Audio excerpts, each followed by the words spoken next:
Hi everyone, welcome back to another episode from Apps Academy.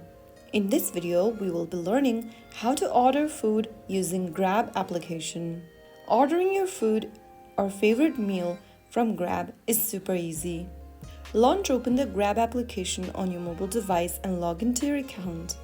From the home page, tap on the food button at the top of the screen. Now browse through the categories and select a specific dish or restaurant. You can also use the search icon at the top of the screen and type down the name of the food that you are looking for. After finding the food, go ahead and open up its info. Click on the restaurant you like and select your items and tap the plus button to add it on your shopping bag. Now select and customize your dish from the menu and then tap on Add to Basket at the bottom.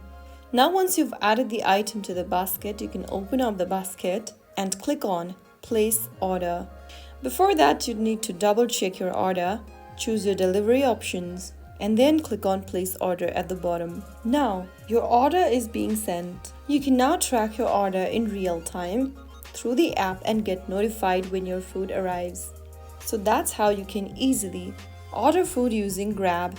If you found the video helpful, don't forget to like, share, and subscribe. I'll see you in the next episode. Thank you for watching.